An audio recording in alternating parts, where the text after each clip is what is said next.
been doing business in Cuba for years. Lots of destruction, but it could have been worse at Notre Dame. A Paris fire official says the towers of the 850-year-old cathedral would have fallen if firefighters hadn't been quick to bring in heavy equipment when the flames broke out Monday. CBS's Vicki Barker is on Ile de la Cité. Peering down over the gargoyles of Notre Dame's bell towers, 1, 2, 3, 4 workmen in red jackets and reflective hard hats. They're assessing the extent of any structural damage. Officials say the famous rose windows are in good shape, but they are monitoring the support structures closely. The best car on the planet? The New York International Auto Show gives top prize to Jaguar's new electric I-Pace SUV. Company design chief Ian Cullum says he gave his team explicit instructions. Let's build the best car in the world. That's what I said to them. Hey, looks like we've done it. Sticks and stones are one thing, but attacking the church pastor... Impact City Church in Pataskala, Ohio, is apologizing after an associate pastor encouraged middle and high school kids to hit him and spit on him in a lesson about Jesus' crucifixion. At least one child cut him with a knife. Police in Stamford, Connecticut say 10 students could face charges after a food fight in the West Hill High School cafeteria. Police say it turned into a riot. A teacher was trampled and a school resource officer was whacked in the head with a full can of soda. The Dow is down 32 points. This is CBS News. For more of the latest headlines, visit CBS News Radio online at cbsnews.com/radio. And be sure to follow us on Twitter at CBS News Radio. Ever wonder why Europeans seem to speak so many languages? Maybe it's because they use Babbel, the #1 selling language learning app in Europe. Babbel's award-winning technology gets you speaking right away, whether you're learning Spanish, French, or German. And best of all, you'll remember what you've learned. I always thought I was bad at languages, but after using Babbel, I can tell you I was just taught the wrong way. Using Babbel's 10 to 15-minute lessons, you can be speaking confidently in your new language within weeks. I was amazed that I could start having real-life conversations right away. It was so fast. Now I'm speaking Spanish. Woohoo! No wonder Babbel is the #1 selling language learning app in Europe. Try it for yourself and see why Babbel is the quick way to get conversational in a new language, like Spanish, French, or more. You can try Babbel for free. Go to Babbel.com or download the app and try it for free. That's Babbel, Babbel.com, or download the app to try it for free. That's Babbel.com. It's just mind-boggling to me. And now your local news. The Berkeley County Council approved levy rates for the coming year during a special meeting held yesterday morning. Council decided there'll be no change needed this time around. Meanwhile, levy rates in Martinsburg also stay the same. At a special City Council meeting held Tuesday, Council approved rates to be continued at 25 cents per $100 of assessed value for residential properties and 50 cents per $100 of assessed value for commercial properties. Governor Jim Justice has a challenger. Former West Virginia Commerce Secretary Woody Thrasher has announced his campaign for governor. On Tuesday, Thrasher said he plans to challenge the man who appointed him and then forced him out. The State Department of Transportation and Division of Highways has started repairing West Virginia's secondary road system. State officials say the work so far the DOH workers have put in totals more than 152,000 hours on secondary road maintenance projects over just a 30-day period. I'm Ed Heisted, Talk Radio WRNR News. Now, with your local forecast, weatherman Bob Coogan. Not much need for sunglasses around the eastern panhandle for today or tomorrow. A cloud cover prevails. Winds will be rather light, though, and temperatures not too bad for the season. Looking at a high of 66 this afternoon. Nighttime low back to about 50 degrees. And then for the daytime tomorrow, maybe an early morning shower or a sprinkle.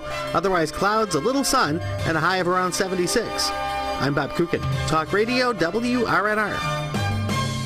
Hey baseball fans, the 2019 Hagerstown Sun season is here. Join us this year for fireworks, giveaways, celebrity appearances, theme nights, and more. There's something for everyone to go along with some great minor league baseball action. It's fun for the whole family at an affordable price. For tickets or more information, head to HagerstownSuns.com. The Hagerstown Suns, 39 summers and counting of big league baseball in your backyard. In Martinsburg, Inwood, and Charlestown, Lansing, we're here.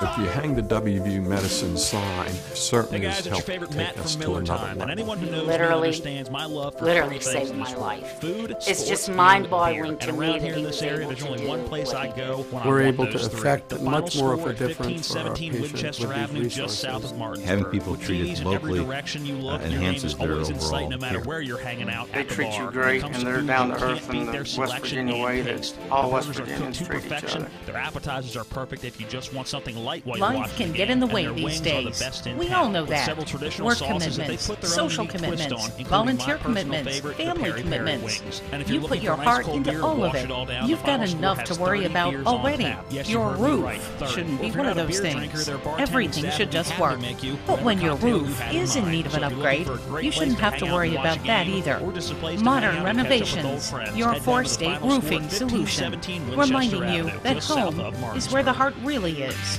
If you're not progressing in healthcare, you're falling behind. W Medicine has planted itself Come here, ride with and they're us the and first now university ride I've more easily. found Tired of hunting for who the right wants to change take to ownership get on the of this bus? Now you can population. use your smartphone Western to pay for all your Maryland, Southern trips when you ride Pennsylvania, with Eastern EPTA Ohio, and and get the people of 50% West off your Virginia. first purchase. And it's Text really the word refreshing to tokens, see. TOKEN, I was able to do things to that the patients were going away download the new from, which is Token good for the Transit app, which is patients, available in and the it's Apple good App Store for or on Google us Play. because we have Text more Token to resources. 41411 Certainly and has put the new helped Token take us Transit to app to another work for level. you when you ride with us. Welcome to La Bella Vita, named for my grandma Vita. Principle that Our drives Army mountaintop National Guard getaway soldiers honors her to be legacy always while ready complementing whenever the home's disaster strikes. spectacular They are your views. next door neighbors. This and your recently colleagues in renovated schools, property boasts offices, a and breathtaking factories. landscape To be a of Guard Deep Creek soldier Lake, is to while stand providing ready to great serve open at all interior times spaces for family, for a for sensational community, and for vacation. country. To You'll learn immediately more, notice log the on to break room allows for nationalguard.com or entertaining, contact dining, an Army and National relaxing Guard after recruiter long in your days area. on the lake, Sponsored by the West or Virginia skiing Army on the National slopes Guard, of heard by the Wiss. West Virginia Your family and Broadcasters friends will Association enjoy at this relaxing in all the open spaces. The home We're features 6 awaiting bedrooms, sound check including from Myrtle 4 Beach, that are South private Carolina, suites. and the beginning of And our each coverage of of the baseball 4 today. levels While of we this do home that, we'll bring feature you Glenn back amazing to visibility. As 906 far as the eye can 2440 see, like our family, AmericanFinancing.net. we hope you enjoyed making memories here on the mountain. We love sharing the spacious, warm, and inviting home that overlooks the lake. Cheers to the beautiful life, La Bella Vita. So yesterday I received an op-ed from a friend. He said, Glenn, would you read this? We wanted to publish it, so it's up on the Blaze now. Our friend is Tim Ballard, who is the CEO or chairman, or I don't remember what you are, the CEO of the Nazarene Fund, and also are you the CEO of Operation Underground Railroad? And of McDonald's. And of McDonald's. Yeah, which is impressive. Because you're very busy. Very busy, yes. Yeah. And a handsome man joining us right away. I want to go through the article. The first 2 paragraphs are stunning for entirely different reasons. But let me just read the first 2 paragraphs. A couple of weeks ago, I was called to testify before a subcommittee of the House Homeland Security Committee. As former Homeland Security Special Agent Undercover Operator, I worked child trafficking cases for over a decade along the southern border. I was there to testify about the sex trafficking threat that awaits vulnerable migrant children being brought into the United States. Shortly after I began my testimony, the chairwoman of the committee, politely but firmly, let me know that my testimony was irrelevant for this particular hearing, as this hearing was about the U.S. government's policy of separating undocumented families on the borders and not about child trafficking. As it is against hearing procedure for a witness to provide unsolicited comments to the members of the committee, I had to sit there in silence, yet with full knowledge that the chairwoman was wrong. Yep. Tim, how frustrating is that? Oh, it's killing me because these trafficking events are happening in so many places, and we're trying to wake the nations of the world up to the fact that it is happening. Children are being abused. It's the fastest growing criminal enterprise on the planet. And yet when it's right before us, and I'm there before the people who can change it, and I'm told, shut up. Shut up. We don't want to talk about that right now. Tell me, the numbers are staggering on what's happening on our border. Oh, yeah. I mean, the amount of people, just the people coming across, record-breaking, undocumented migrants coming across into the United States. But the part that's not being reported, because in the 90s and in the 2000s, it was adult males looking for work, crossing the border. Not anymore. These are children. They're bringing children are coming across by the thousands. There's been over a 300% increase since 2017 alone. And children being brought across the border who don't belong to the adult who has them. So we said when Congress was saying we can't hold children, I immediately got on the air and said that is the worst thing that could happen. That's the worst thing that could happen, because grab a child and you're good. The child is now the get-out-of-jail-free card for smugglers, for traffickers. They're surrendering themselves. We now cut away from the Glenn Beck program for high school baseball from Myrtle Beach. The following is a special sports broadcast presentation of Talk Radio WRNR Martinsburg. Play ball! It's time for the fun and excitement of West Virginia high school baseball. Today's game is being brought to you by Miller Honda, Cox Holiday Professionals CPAs, Brown Funeral Homes, Miller's Chrysler Dodge Jeep Ram, The Marius Group and Ameriprise Financial, WVU Medicine Berkeley and Jefferson Medical Centers, Parsons Ford, Bechtel Jewelers, WH Miller Systems, D&N Auto, The Mortgage Center, the Hagerstown Suns, Haas's Steak and Sea, Bears Repair, The Final Score, and Atlantic Security. And now for the pregame show. Let's go out to the field and join our Talk Radio WRNR broadcast team.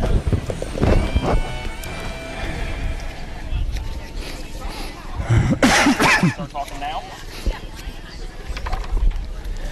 And a very pleasant good morning, everyone, and welcome into Carolina Forest High School. We are just outside of Myrtle Beach, South Carolina, where it is day 3 of the Mingo Bay Classic Baseball Tournament, a tournament that features over 90 teams from up and down the East Coast, playing at 10 different sites around the region. And we are back for a third straight day here at Carolina Forest as we get ready to bring you action between the Martinsburg Bulldogs and the Jordan Elbridge Eagles out of Jordan, New York, just near Syracuse. For Talk Radio, WRNR and TV 10, I'm Matt Miller along with Gary Geffert. Matt Crawford is our TV 10 cameraman. He'll join in on the broadcast as well. Rob Mario is our studio engineer, thanks to Sherry Dieter Davis and Mike Hornby back at the studio as well as we get action underway a little earlier today than the first 2 days, as we have this game between Martinsburg and Jordan Elbridge as the second game of the day. There was a game, Gary, that threw out the first pitch this morning at 8 a.m. That's too early for baseball. There should be a law about that. Certainly seems like it to me, but thankfully we get game number 2, and this one will be interesting. Much like yesterday, you've got Martinsburg coming in at 16-6, winners of 7 of their last 8, playing a team out of New York that hasn't had a lot of opportunities on the field. Jordan Elbridge comes in at 1-3. They played one exhibition, which was ended after 4 innings in a 0-0 tie, and then they played 2 other games, won 1, lost 1. In the second one, their pitcher, Zach Fabriz, threw a no-hitter, struck out 13 guys, and only walked 2, and 93 pitches in 7 innings with that many strikeouts is pretty good. Unfortunately for them, and probably fortunately for Martinsburg, he didn't make the trip. He had some family commitments back home and couldn't make it down. So they're at a disadvantage on their pitching. Well, that victory that you mentioned was an 8-0 win at Hannibal High School in New York. They started the season with an 8-1 loss on the road at Marcellus, and then came here to the beach with that 1-1 record. And on day 1 here, suffered a 17-6 setback against West Hill, the team that Martinsburg defeated yesterday. And on day 1, it was a loss against Atlantic Shores, or pardon me, yesterday then was the loss against Atlantic Shores, 17-4, the final in that one. So it has been rough going here at the beach as they've been outscored 34-10 in their 2 games. Well, they've also had a rough time on offense. In each of those games, they got 3 hits total, and 1 extra base hit, and that's by the guy who's going to be pitching today, Carson Ashby. And the numbers were not only giving up runs were exactly the same, but the other totals they gave up. 1 game they gave against West Hill, they walked 7 guys, 10 against the Atlantic Shore Christian. They got 5 strikeouts against Atlantic Shore Christian, 2 against the West Hill Warriors, and used 4 pitchers in one game and 5 in the other. So a couple of similarities, and none of them particularly good for Jordan Emory. It's a really small school, the coach says. Coach Pellegro, he says they're actually playing up a level. They ought to be a smaller one. They don't have a JV team, and they brought down, I think, 12 people here, and 2 of his players, including his best pitcher, the kid who threw the no-hitter, couldn't make the trip. Well, that is what Martinsburg will be facing today. As for the Bulldogs at 16-6, Gary, they've won 7 of their last 8, 10 of their last 12. Bounced back after a 4-3 loss on day 1 here against Atlantic Shores Christian to score a 7-5 victory against West Hill, New York yesterday. But despite the win, head coach Aaron Byler still not pleased. Well, I was listening to you talking to him before the game, and then he's a little upset they didn't score more runs against West Hill, because West Hill is another team that it's one of the New York teams, and they've had terrible weather up there, and they hadn't played that many games, and the coach says we should have scored more games, more runs against them, and so he thinks that they just got to put the bat on the ball some more and drive in some runs. Well, we'll see if they can do that today. It's Martinsburg against Jordan Elbridge on day 3 of this Mingo Bay Classic. Determining the scores today will be the semifinals tomorrow, and so we'll find out later today where and who and when Martinsburg will play in semifinal action on Thursday. We'll find the same out about each of our Eastern Panhandle teams as we get that information. We'll get it out through our Facebook page. Tune in first thing tomorrow morning as well between 6 and 8 a.m. with Rob Mario, and we'll have the information on what our broadcast schedule will look like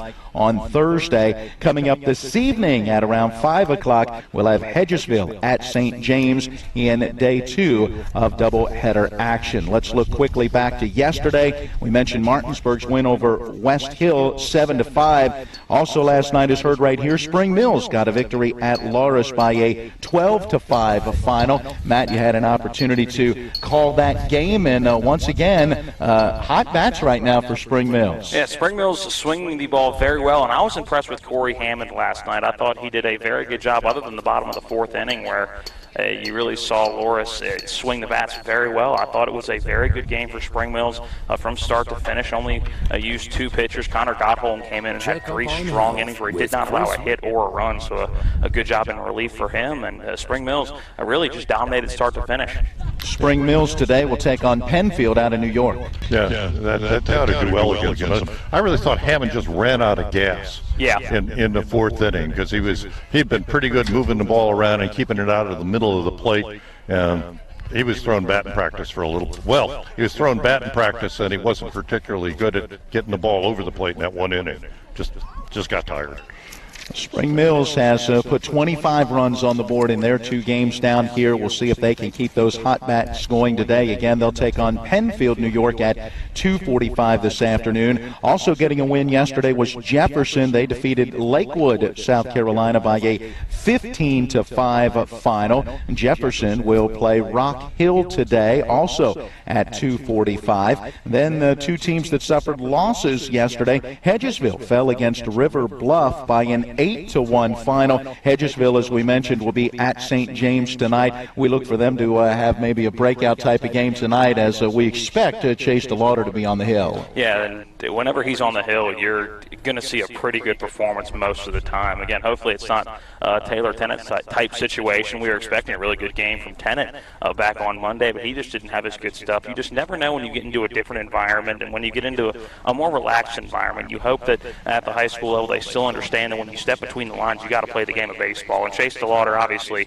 a very good player at the high school level, the reigning state player of the year in West Virginia, and making a very strong case to be the state player of the year again this year. So looking forward to that one tonight. And St. James coming in 13-7 ball team. They're no slouch at all. So yeah, looking forward to a good one at 5 o'clock tonight. Gary, Hedgesville needs to get those bats going. A 5-4 loss in the opener against Brockport, and then just 1 run yesterday against River Bluff. So 5 runs in their 2 games here at the beach. Now that's surprising, because they've got some guys that hit the ball. They got at least 1 through 4 or 5 that put the ball in play, have some power, and I'm really surprised they've scored so few runs down here.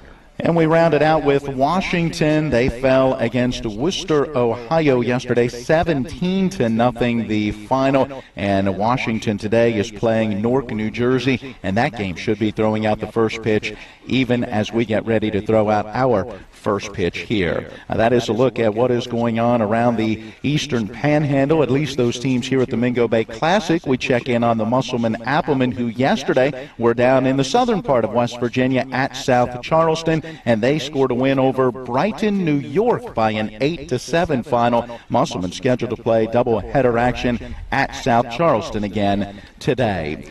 All right, our pregame show being brought to you by W. Harley Miller Systems. They provide custom integration services for home and office automation, home theater, networking, audio, video distribution, and more. Find them online at WHMsystems.com or phone 304-350-1931. We need to take a 1-minute timeout, and then when we come back, we'll hear from head coach Aaron Byler getting his thoughts on yesterday's game and today's matchup. That's next. It's West Virginia High School Baseball on Talk Radio, WRNR, and TV 10. If you hang the WVU Medicine sign, certainly has helped take us to another level. He literally saved my life. It's just mind-boggling to me that he was able to do what he did. We're able to affect much more of a difference for our patients with these resources. Having people treated locally enhances their overall care. They treat you great, and they're down to earth in the West Virginia way that all West Virginians treat each other. Ron Hawker here. You have no idea what Johnny's goes through to bring you the best seafood around. We have snow crab clusters, shrimp, crab meat, fish, all the best seafood you want at Johnny's. It's a tough job out here, but our customers are worth it. Johnny's with 2 great locations, 1456 Winchester Avenue, Martinsburg, and Route 11 south in Chambersburg.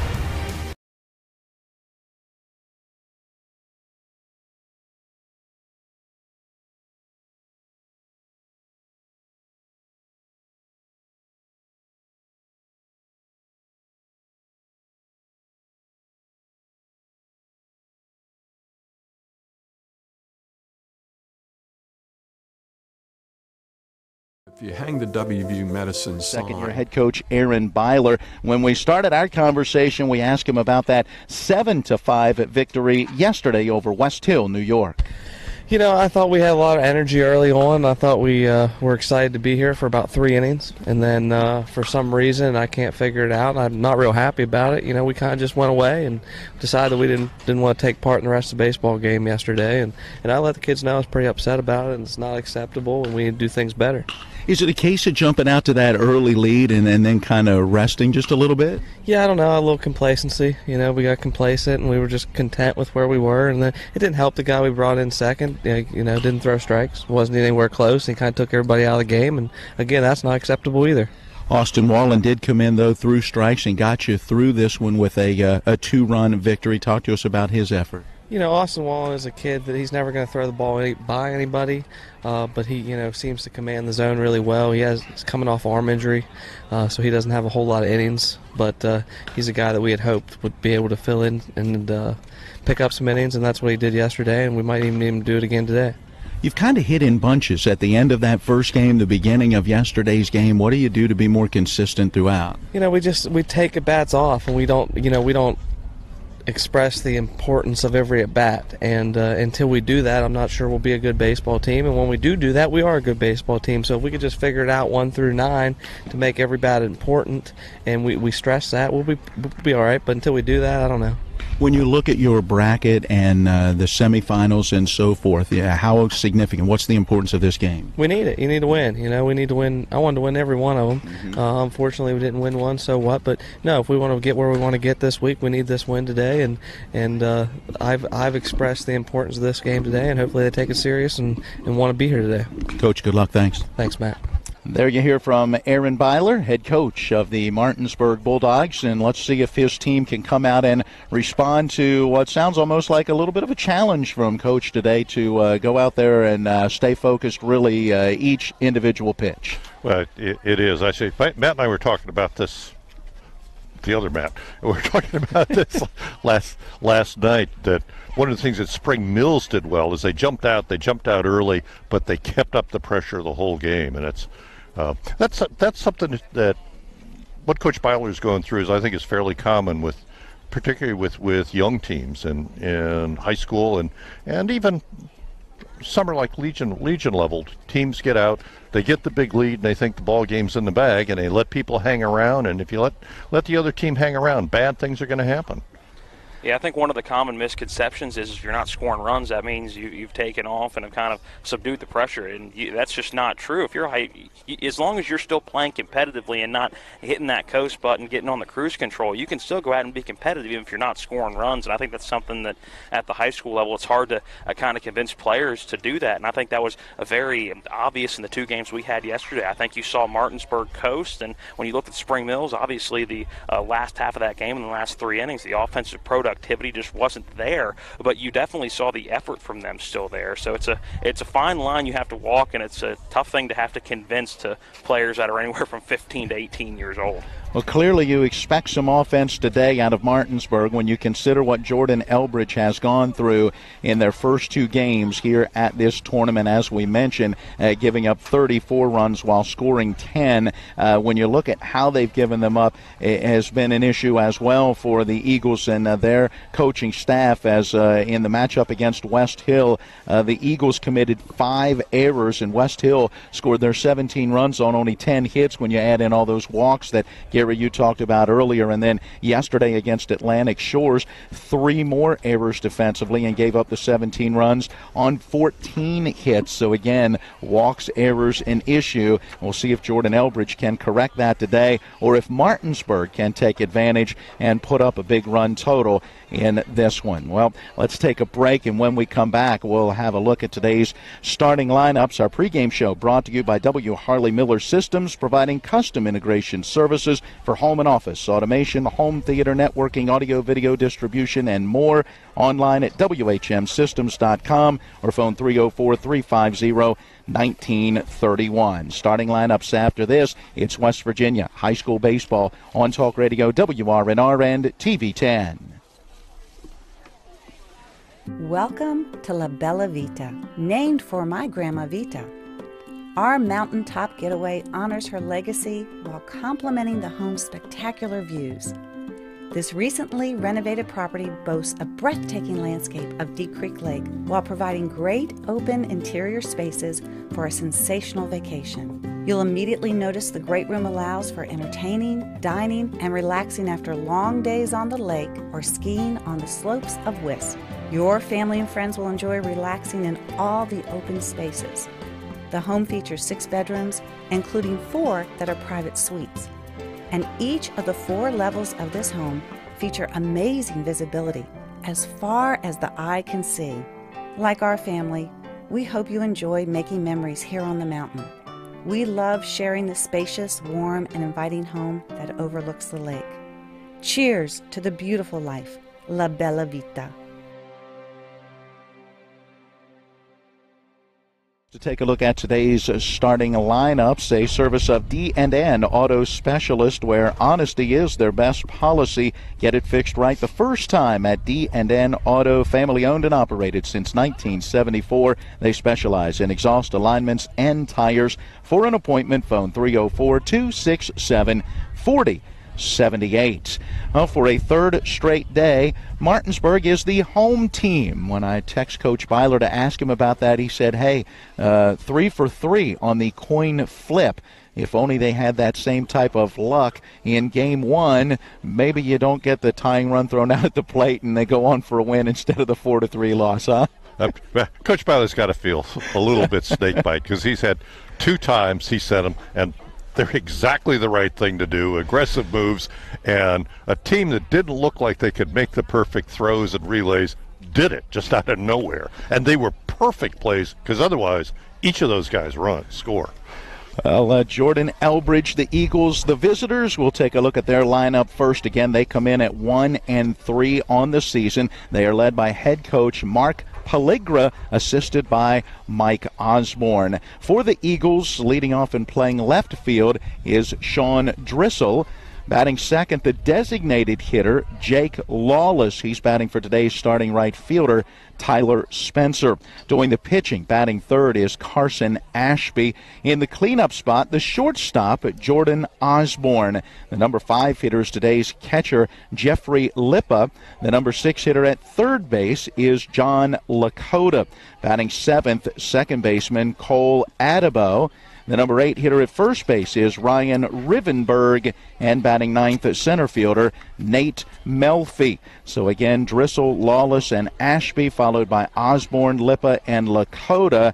Adebo, Rivenberg, and Melfi round out the batting order for the Eagles, with Spencer in right field. Now to the homestanding Martinsburg Bulldogs. They are 16-6 on the year, led by second-year head coach Aaron Byler, assisted by Kurt Zarnecki, Bo Bartley, Larry Cooper, and Rick Alderton. For the Bulldogs, leading off and playing shortstop is Grant Harmon. Batting second at first base, Nicholas Wright. The number 3 hitter is the second baseman, Ashton Stobbs.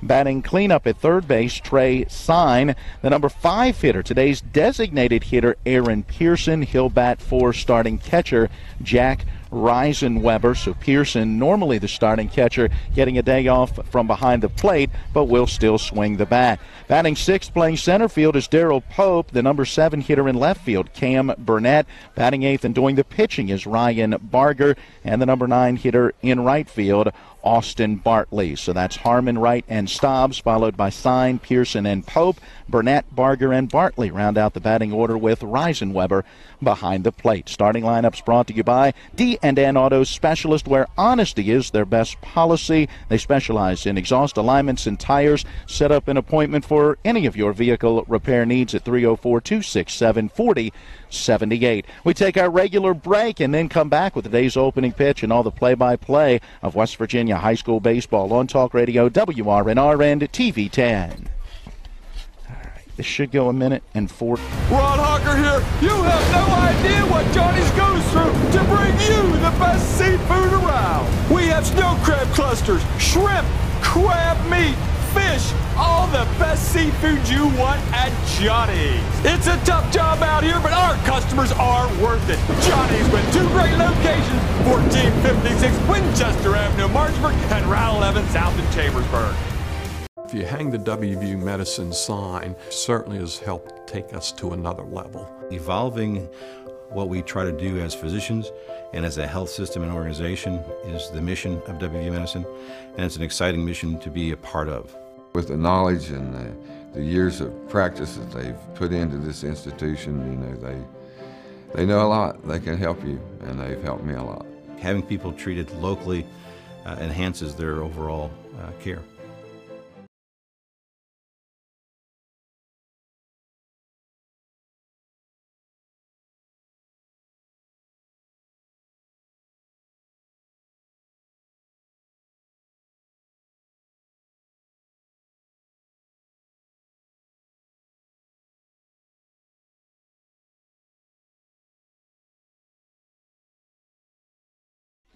Not many minutes. Yeah.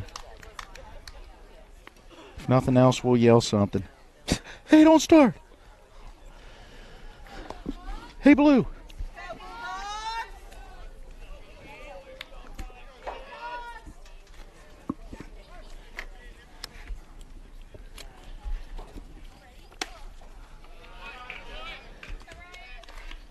And we welcome you back into Carolina Forest High School, where Ryan Barger is on the hill delivering our first pitch at 10:35, and that pitch a fastball that missed high for ball 1. Now that 1-0 delivery fouled out of play, first base side count, had a ball and a strike. In today's opening pitch brought to you by the Mortgage Center on Edwin Miller Boulevard in Martinsburg. The 1-1 to the plate. Fastball off the inside corner and off the mid of Reisenweber. It's 2-1. Hey, stop by and let Mark and Cheryl Savitt walk you through the process of getting a mortgage from application to settlement with low interest rates and great closing costs. Don't let someone throw you a curveball when it comes to your mortgage. Go online to mortgagefinancing.com or phone 304-267-9040. Pitch down low and away as the count to Drissel runs to 3-1. Barger comes back with a strike down the middle, and it's a full count now, 3-2. Yeah, Barger's mom left at 1 o'clock this morning to drive down here to see the game. The next delivery just off the plate, and that will be ball 4. So on that payoff pitch, Drissel draws a base on balls for the 4th time this season. He now has 4 hits in this young season for the Eagles in just their 5th game, and 4 base on balls. And Barger has not pitched a lot. He's only pitched 10 2/3 innings so far this year. Jake Lawless to the plate, swings through strike 1. But he's had some success in this. He's given up 11 hits, 9 runs, 6 of which were earned, walked 4, struck out 13, hit a couple of guys, gives him a 3.94 ERA. 0-1 pitch foul to the screen just above our heads. Count now 0-2 to Lawless. Yeah, 1-0, the record for Barger, a 3.94 ERA. Pitching in his 7th game this season and making his 2nd start of the year. The right-hander comes set, and the pitch to the plate high. 1-2 to Lawless, who is 1 for 8 in the early part of the year. No home runs and 2 driven in. And Barger doesn't get ahead of hitters a lot. He only throws that first pitch strike about 49% of the time. That's a little low. The 1-2 on the way. There's a breaking pitch that misses down and in, and it's 2 balls and 2 strikes. Didn't look like Barger wanted that one. Lawless does have a couple of walks and a strikeout, so the on-base percentage a little higher than that 125 batting average. 2-2 fastball hit in the air into right field, sinking quickly, charging towards the line. Making the grab is Bartley. He'll throw behind the runner, and they get the double play. Well, Bartley, nice running catch, but even better was the awareness about what the runner was doing so that there was no hesitation. He caught the ball, threw a strike to first base, and got the runner. And it was bad base running, but part of that is also that this is game 5 for that team. Yeah, and haven't had a lot of opportunity, I'm sure, to be on the field even in the practice situation. So 2 outs, base is empty for Ashby, and Carson Ashby, first pitch swinging, lines one up the middle, gloved by the shortstop Grant Harmon, ranging just a couple of steps to his left. He pulls it in, and the side is retired in order despite that leadoff walk. A double play and a line out bring the inning to a close, and after a half an inning, it is Jordan Elbridge nothing, and Martinsburg coming to bat. That's quick work. I get an even dozen. Life can get in the way these days. We all know that. Work commitments, social commitments, volunteer commitments, family commitments. You put your heart into all of it. You've got enough to worry about already. Your roof shouldn't be one of those things. Everything should just work. But when your roof is in need of an upgrade, you shouldn't have to worry about that either. Modern Renovations, your 4-state roofing solution. Reminding you that home is where the heart really is. With 4 new car dealerships and 4 used car dealerships in 3 states, Parsons is the largest used car and fastest growing new car dealer in the tri-state area. Take Parsons Ford with huge savings on hundreds of new Fords, financing from 0%, Parsons' goal of financing for all, and Parsons' famous above-market trade-in allowances that help make Parsons #1 for used cars too. See why so many won't buy anywhere but Parsons Ford in Martinsburg. We became #1 by making you #1. Half of inning number 1. Martinsburg coming to the plate to face Carson Ashby for Jordan Elbridge, his 4th game of the season and his 2nd start. So if this is his 4th game and they've played, now this is their 5th, he's been on the mound a good bit in the early part of this year. Well, it is, but he's only thrown 4 2/3 yes. innings and gotten beat around a little bit. Here's the thing. He's given up 1 hit in those 4 2/3 innings, but 5 runs, all of them earned. He's walked 10 and struck out 5. And one of the things I noticed, he was in their 8-0 loss. He's pitched 1 inning that game and struck out 4 guys. So he may be a little bit wild.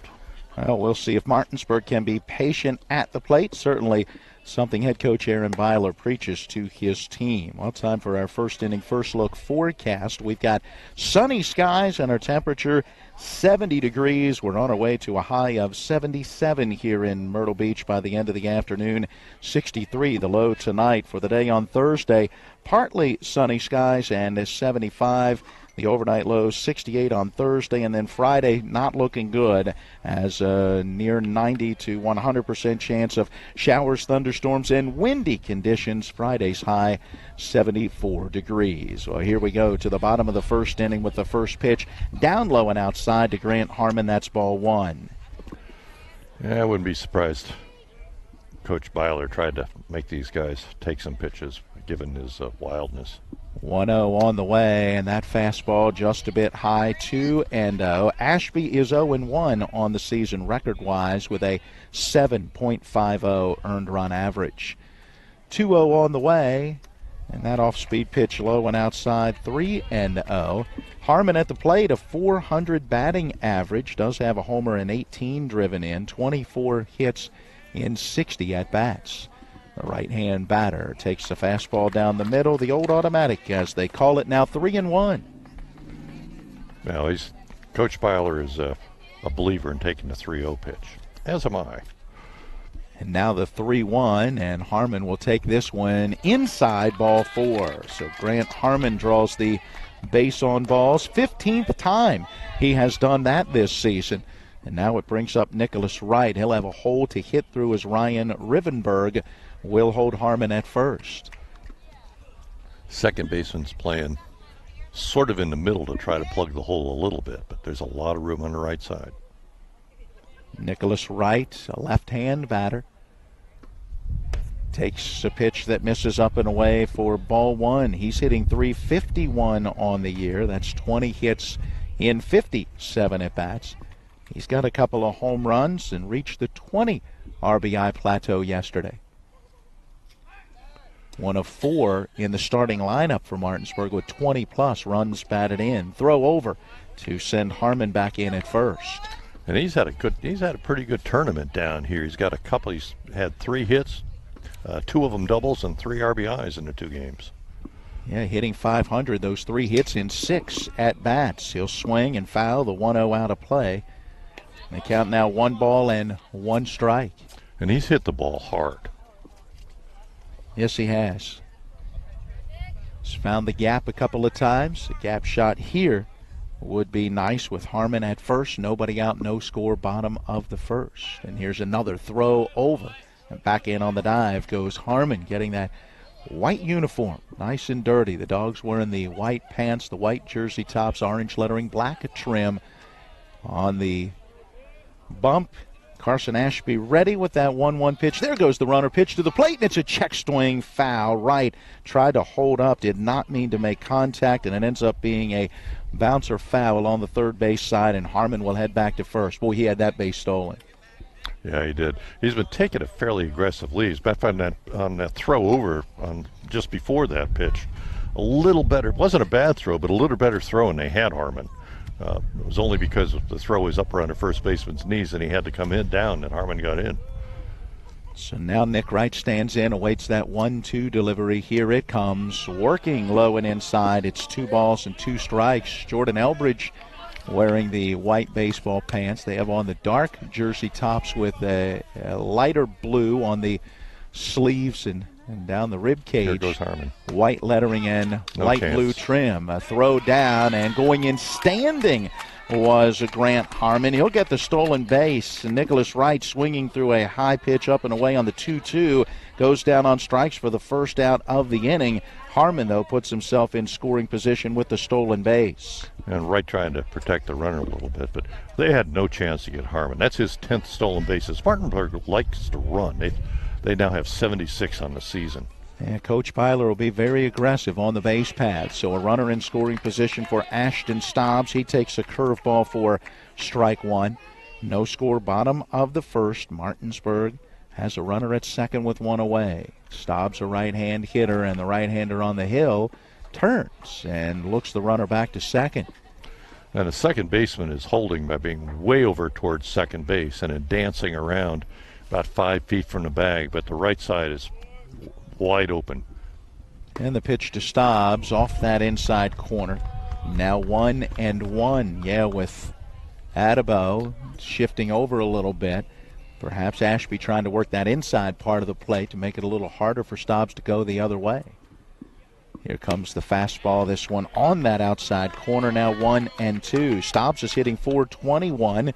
Has 1 home run and 22 driven in. And his home run came on Monday in this tournament. And brought Martinsburg back to put him in a chance to tie that game. Swinging at the 1-2. It's a fly ball into center field. Ranging over to his left is Melfi, and he'll have to play it on a bounce. Grant Harmon had to wait, going only about a quarter of the way to make sure that ball was not caught, so he'll move up just 90 feet to third as Stobbs is at first, reaching on the single. Yeah, I think Harmon thought, and I thought, that the center fielder had a chance to get it, but he was not aggressive on going after that ball, and it dropped in about 10 feet in front of him. So now with runners at the corners and 1 away, here comes Trey Sign. I'm with you. The way that Nate Melfi approached it, I thought he had a beat on it all the way. A runner on the move with a pitch to the plate. It's right down the middle for a strike. No throw from the catcher Lippa, and Stobbs will take second base. He had no shot at him anyway. Stobbs stole that on the pitcher. So 2 in scoring position for Sign, awaiting that 0-1 delivery, and it grounds it back up the middle. The shortstop will have it. Osborne with the throw to first, and no, they didn't get him. Sign will reach on an infield base hit, collecting his 30th run batted in on the season, as Grant Harmon will score from third. Advancing from second to third goes Ashton Stobbs, and Martinsburg will have runners at the corners with 1 down, now leading 1-0. Well, that's a bit of a generous hit because that ball took a hop right up into the shortstop's midsection, but Osborne took it off the heel of his glove, back in his gut, and that delayed the throw. He's got to make that play. Aaron Pearson taking ball 1. Counted a ball and no strikes. Pearson hitting .308, no homers, 10 driven in. The runner is on the move, and the pitch, a breaking pitch down in the dirt. Lippa could not handle it cleanly, so no chance to make a throw as Sign takes second base. So that's 3 runners that have gone from first to second on steals against Ashby and Lippa. Now that 2-0 pitch, a fastball that stays high and outside, and it's 3 balls and no strikes. Ashby has already walked 1 in this first inning. The right-hander from the stretch ready. Here's the pitch. Down low and inside, and that's ball 4. 11th time this season that Pearson has drawn a walk, and it will load the bases. Jordan Elbridge is a coach. I asked Coach how big the school was, and he said, well, we're real small. And he said, we probably should be in Class C, but we're playing in Class B because he likes the competition. But they don't even have a varsity team, and they have 14 on their varsity roster. Brings up Darryl Pope, the Bulldogs center fielder and number 6 hitter. Sees a fastball high and outside. 5 straight out of the zone now for Ashby. The 1-0 to the plate, and this one misses away as well. 6 straight balls as it's gone 2-0 to Pope. 1-0 Martinsburg, but threatening for more with the bases loaded. The 2-0 on the way, and that one inside, and it's 3-0, and Ashby is missing all over. Yeah, well, you look at the limited numbers they have, and this is the pattern he's established already this year. Now that 3-0 fastball inside part of the plate, it's taken for a strike. 3-1. Pope hitting .324, no homers, 21 runs driven in. 22 hits in, 68 at bats on the year. See if he's got the green light. 3-1. Fastball misses just high, and that's ball 4. 8 of the last 9 pitches out of the strike zone. Back-to-back walks. This one with the bases loaded will give Darryl Pope his 22nd run batted in as it scores Stobbs from third. The bases remain loaded, and Martinsburg leads 2-0. And that's Pope's second RBI in the tournament here. First one came on a double that he hit. 8th time he's drawn a base on balls this season. He's at first with Pearson at second, Sign at third, and Cam Burnett at the plate takes ball 1 outside. 9 of the last 10 pitches out of the zone. The 1-0 on the way, and that fastball is high. 2 balls and no strikes. I think Coach Byler's just going to make him throw a strike for a while. Burnett does have 11 walks on the year to go along with 19 hits in 53 at-bats. That's good for a .358 average. No homers. He has 18 driven in. Takes this fastball on the inside corner, and it's 2-1. And nothing he was going to do with that pitch anyway. Nope. Good one from Ashby, who finally was able to find that inside corner. Now the 2-1. Breaking pitch, snaps across for a called strike 2. That was a nice pitch. Yeah, good movement, and Ashby battles back to even up the count, and now the 2-2 is due. The runners their leads with the bases loaded, and the fastball lined over the head of the first baseman into right field. That's a hit. Sign will score. Pearson being waved around. The throw will come in, cut off by the first baseman. It's a 2 RBI hit for Cam Burnett to put Martinsburg out in front now 4-0. That was a nice piece of hitting. Just reached out, hit a line drive just over the first baseman's head, down in the corner. Good aggressive base running by Martinsburg.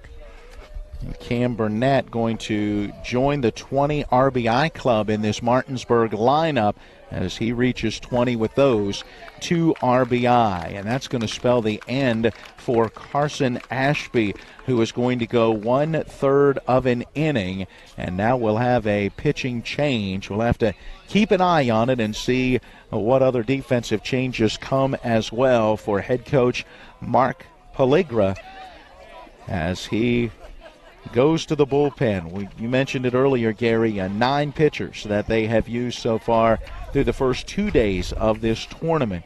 So a chance to kind of get everyone on the mound at some point and see how deep his pitching staff may go. Well, that's the coach said that was the only bright spot of not having his best pitcher, who he said is also his best player, and his second best player not able to make it. It looks like Ryan Rivenberg, who was at first, who will take over on the mound as Rivenberg gets in his warm-up tosses.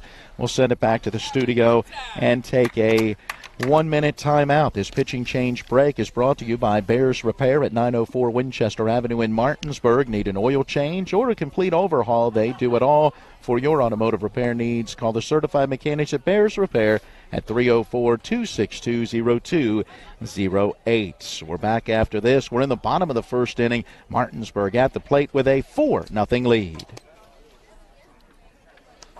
Ron Hawker here. You have no idea what Johnny's goes through to bring you the best seafood around. We have snow crab clusters, shrimp, crab meat, fish, all the best seafood you want at Johnny's. It's a tough job out here, but our customers are worth it. Johnny's with 2 great locations, 1456 Winchester Avenue, Martinsburg, and Route 11 South in Chambersburg. Whether you need business cards, banners, magnets, office stationery, or promo material, Panhandle Printing and Design can make it happen. Call 304-267-7400 for a quote, or visit us on the web at panhandleprintdesign.com.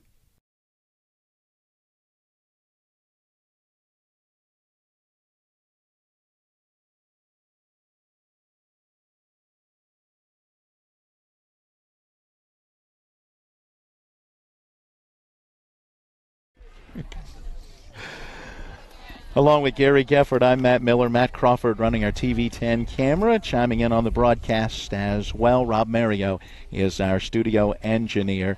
We have a 4-0 lead for Martinsburg, still batting bottom of the first inning. The pitching change coming for Jordan Elbridge as Ryan Rivenberg takes over for the starter Carson Ashby, who goes 1/3 of an inning. So far, 4 runs allowed on 3 hits with 1 strikeout and 3 base on balls. Well, this will be Rivenberg's second appearance on the mound this season. He's thrown exactly 1 inning so far. While he hasn't walked anybody, he's given up 5 runs, all of them earned, 5 hits, struck out a guy, and he hit a guy, which gives him an earned run average in Trevor Rosenthal territory of 35. Ryan Barger squaring and pushing a bunt foul up the first baseline as Martinsburg was going to run that safety squeeze with runners at the corners. Darrell Pope is your runner at third with Cam Burnett at first as Barger was squaring to lay that bunt down. Keeping an eye on that one coming down the line from third was Pope. And he was going to try to score while advancing to second would go Burnett. Let's see if they keep that on. Nope, there goes the runner towards second, and the pitch misses outside, and no throw down as Burnett will take second base. And they're just, this is a team that hasn't had time to work on anything because they're just not even throwing through. Counted a ball and a strike to Barger, who sends a fly ball into right field. Tyler Spencer started in, now goes back, and yep, it's over his head, and 2 runs will score. As Pope will score, here comes Burnett. He is going to cross the plate, and the throw through to third is not in time, as Barger will have himself a 2 RBI triple as Martinsburg pushes that lead out to 6-0. Well, pitcher Barger is being his own best friend here, driving in those 3 runs. He hit that ball well. I'm not sure Spencer gets it anyway, but he took about 3 steps in and realized that wasn't where the ball was going, and then had to turn and go chase it to the fence. Number 8 taking over as our courtesy runner for Martinsburg out at the third base bag. It's Michael Gunter. And so Michael Gunter serves as the courtesy runner for the pitcher. Back to action with a pitch to Austin Bartley, and it is strike 1.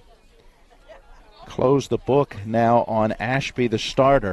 All 6 runs scoring on his account, and swinging away, Bartley lines this pitch into left field for a base hit. He'll have RBI number 13 as it will score Gunter from third, and the Bulldogs have put 7 on the board in this bottom of the first inning. Bartley's been a pretty good number 9 hitter. He's hitting .358 coming into this game with and showing some pop. Four doubles, a couple triples. That's not a bad thing to have in your number 9 slot. Scratch out the 2 at the top of your next inning column and right in a number 1 as Martinsburg has batted around. Grant Harmon up, runner on the move, pitch to the plate, taken for a ball, and the throw down high and wide of the second baseman, Cole Adebo, who was trying to bring it in, and it'll be another stolen base for the Dogs as Bartley takes second. That throw is high, but Adebo's a little guy. I bet he is barely over 5 feet, and so got to keep the throw down a little bit for him to have a chance. Grant Harmon takes this pitch at the knees for a strike, and it's 1-1. Harmon drew a base on balls and scored earlier in this first inning. Still just 1 out with a runner at second. 7 runs have scored. Pitch to the plate, hit on a sharp line right at the shortstop. He'll throw behind the runner at second, past Adebo, but backing up the play is Ashby, the first baseman, and the runner will have to hold as Bartley stays at second. Harmon erased for the second out on the line drive to short. And Bartley, who was rushing, who took a step in the wrong direction when the ball was hit, then rushed to get back to second, had the throw beat, but he also didn't see where the ball went. So now Nicholas Wright to the plate. He looks at one, up and away for ball 1. Wright, a strikeout victim at a 2-2 pitch earlier in this first inning. Trying to protect Grant Harmon, who was stealing at the time. Here's a swing and a bouncer foul. That went in behind the plate, just to the right of our broadcast position. It's a ball and a strike. And that pitch was way down and in. Helped him out. Rivenberg with that 1-1, misses high and outside. 2 balls and a strike. Going back to Carson Ashby in a third of an inning. Gary, we had him facing 7 batters and throwing 30 pitches, only 13 for strikes. Runner was on the move towards third as Wright slaps that 2-1 pitch foul and out of play third base side, and it's 2-2. Yeah, he hasn't been able to find home plate in either of his prior appearances. Yeah, came in with 10 base on balls, leaves with 13 as he added 3 more. Pitching takes repetition, and throwing inside is not the same as throwing off of a mound, and these guys do not have that repetition. 2-2 pitch, low and inside. Good block by Jeffrey Lippa, the catcher, and the count has gone full. 3 balls, 2 strikes. Yeah. Bartley his lead at second as the pitch to the plate is popped foul. That one getting back out of play. And we'll do it again with the count full. That one back over our heads, just to our left. Matt, did you make the play? I was going to, but somebody's got to man the camera. Now the payoff pitch down and in, and that one bounces away from the catcher here through to the backstop, and Bartley will take third base. He'll advance on a wild pitch on ball 4 as Nicholas Wright goes to first. Runners at the corners. All right, Gary, you coached the game long enough. If you're Coach Byler, what do you have to emphasize when you're in the dugout to kind of keep everybody focused, and what are the learning points in a game like this? Well, unfortunately, in a game like this, the learning points are hard because it's first pitch to Ashton Stobbs, low and outside. They're not even throwing strikes, but that Coach Byler's problem is a problem he talked to you guys about before the game is keeping them focused and keeping them pushing. I think that's why he's running so much. The 1-0 pitch bounced foul off the third base side. That went over towards the Jordan Elbridge dugout, and the count now 1-1. Stobbs 1-for-1, has a single and a run scored here in this first inning. And I think that's also why he tried the safety squeeze play with Barker up there. One, to emphasize we got to get the runner in from third base, we got to do those plays. 2, to practice the play, and 3, to keep the intensity up. Runner on the move towards second as the pitch missed high, and the throw down was in time, and they do get the out. Nice throw. Good play by the shortstop, able to lunge out there and apply the tag to Nicholas Wright, who is caught stealing to bring the inning to a close. But Martinsburg does the damage, putting 7 runs on the board. And as we go to the second inning, it's Martinsburg 7 and Jordan Elbridge nothing. It's one of the toughest times you'll ever face when someone close to you passes away. It's a swirl of papers to sign and arrangements to be made, all while you're dealing with grief. At Brown Funeral Home, we encourage you to pre-plan. Pre-planning not only makes things easier for you, it protects you from rising costs. At Brown Funeral Home, our families are precious to us, and so are yours. Brown Funeral Home in Martinsburg, Inwood, and Charlestown, Ranson. The level of care that I got at WVU Medicine was top-notch. If you're not progressing in healthcare, you're falling behind. Is really an integration, looking at a clinical care network, looking at the good people who can help push the envelope and raise the bar for delivering quality healthcare product. To have my life back is absolutely a blessing. I'm beyond thankful for WVU Medicine. I absolutely 100% have my life back. We'll go to the top half of inning number 2, second at bat for Jordan Elbridge, and they will face Martinsburg starter Ryan Barger, who in that first inning threw 12 pitches, 6 for strikes after giving up the leadoff walk, induced a line drive to right off the bat of Jake Lawless. It was caught by Austin Bartley on the run towards the line, and he threw in behind the runner at first. That double play made it 2 outs, and then Carson Ashby, a line out to short end of the inning, and that means Jordan Osborne out of the number 4 spot in the order will get it started in this second, and he swings through a fastball for strike 1. I was talking to Barger's mom before the game, and he had some problems in his shoulders, rotator cuff, and the doctors initially told him he wouldn't be able to throw again. 0-1 pitch down low, 1 ball, 1 strike. At least a pitch. So it's good to see him out on the mound. Yeah, 10 innings of work on the season coming in, and pitched a solid first inning here. 1-1 down low and in. 2 balls and a strike to Osborne, who's 2 for 10 through the team's first 4 games. No home runs, 1 driven in. Barger ready, and that letter high fastball taken for a called strike 2. Osborne has shown a good eye at the plate. 4 base on balls, has struck out 3 times. Yeah, Barger just needs to keep throwing strikes here. Working from the windup, Barger ready, and the pitch hit on a line into left field, dropping in for a base hit. Now Barger anticipating the fastball on the 2-2. He got it, was able to turn on it and deliver a base hit, the first of the game now for Jordan Elbridge. And that will bring to the plate Jeffrey Lippa, today's starting catcher. He's hitting well, 4 for 10 in the early going of this season.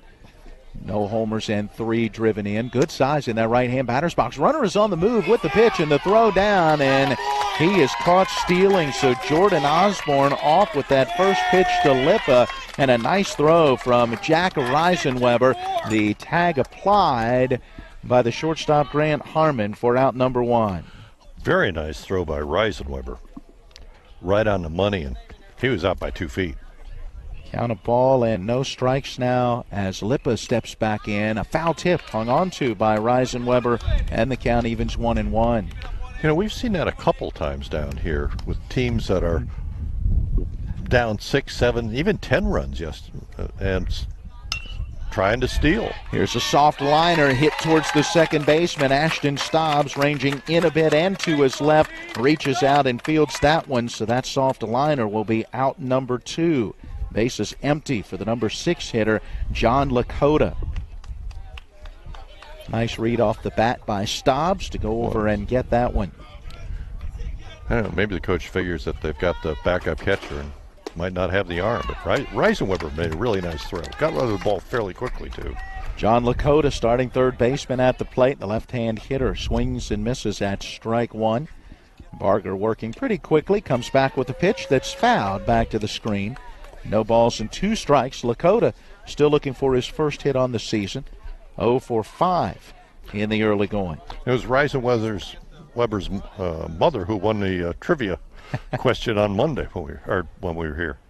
Swing and a miss at the 0-2 pitch. Lakota helped him out, chased one up and away, and that will be the first strikeout of the game for Barger, his 14th on the season. And despite the leadoff single, thanks to a caught stealing, a line out, and a strikeout, he'll set down the Eagles in order in the second. We're through 1.5 with the score. Martinsburg 7, Jordan Elbridge nothing. Welcome to La Bella Vita, named for my Grandma Vita. Our mountaintop getaway honors her legacy while complementing the home's spectacular views. This recently renovated property boasts a breathtaking landscape of Deep Creek Lake while providing great open interior spaces for a sensational vacation. You'll immediately notice the great room allows for entertaining, dining, and relaxing after long days on the lake or skiing on the slopes of Wisp. Your family and friends will enjoy relaxing in all the open spaces.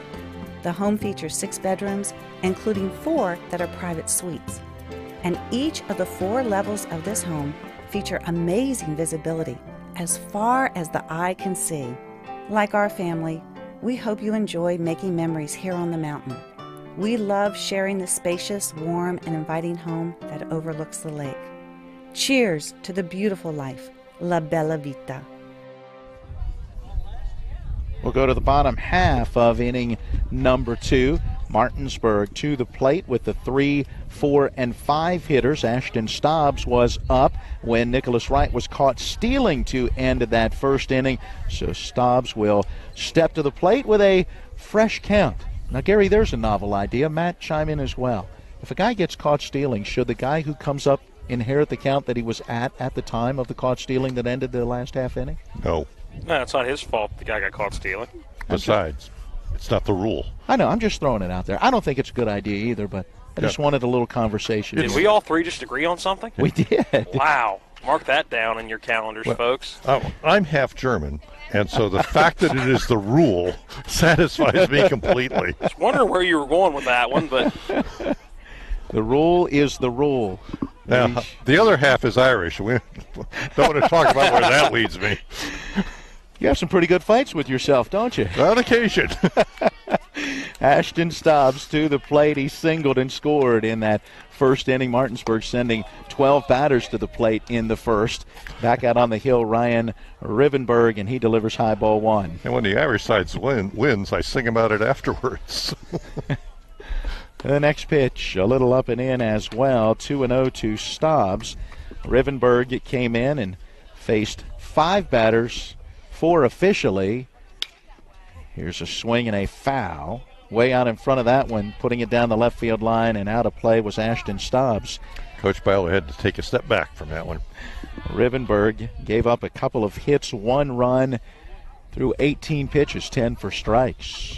Here's a strike on the inside corner as Stobbs took that 2-1, and the count is even 2 balls, 2 strikes. Yeah, and Stobbs is playing some patience here.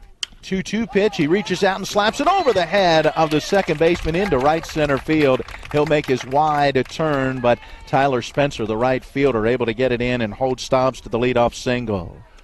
Yeah, Stobbs just went down. That pitch was at the knees on the outside corner. He just went down, put the bat on the ball, and flicked it over the second baseman's head. That's it. Nice piece of hitting, and Martinsburg gets it going again. Their 6th hit here in their first 2 at-bats. Trey Sine, who reached on an infield a single his first time up, although Gary would have called it an error. I would have. The pitch misses high for ball 1. It was a ground ball to the shortstop. I didn't think he gobbled him up that much. I mean, he juggled maybe just a little bit.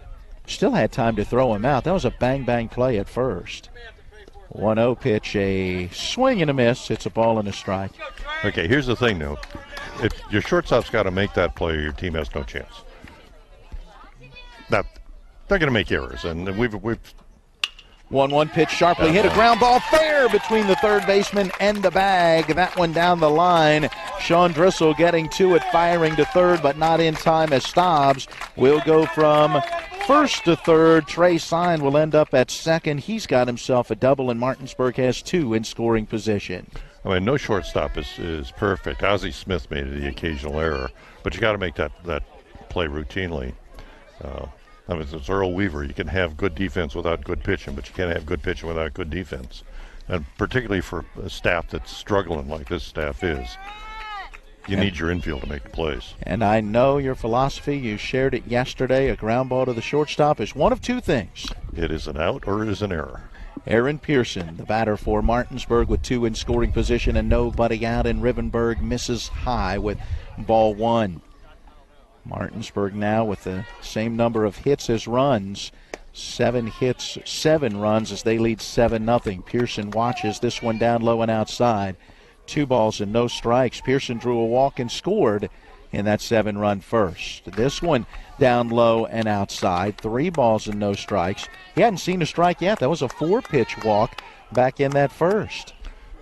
Well, he also saw something that he hasn't seen in the first 2 games, and that was second base, because since he's DHing, they're not taking him out for a courtesy runner. Oh, Pearson watches one come high and tight. He actually ducks out of the way of that one, and the base on balls will load the bases.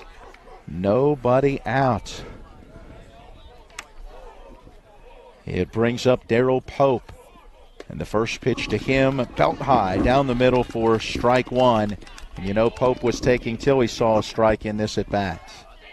Pope drew a walk with the bases loaded his first time up. Swings and grounds this one back up the middle. The shortstop is there. He's going to come through to the plate. And did the catcher hang on? Yes, he did.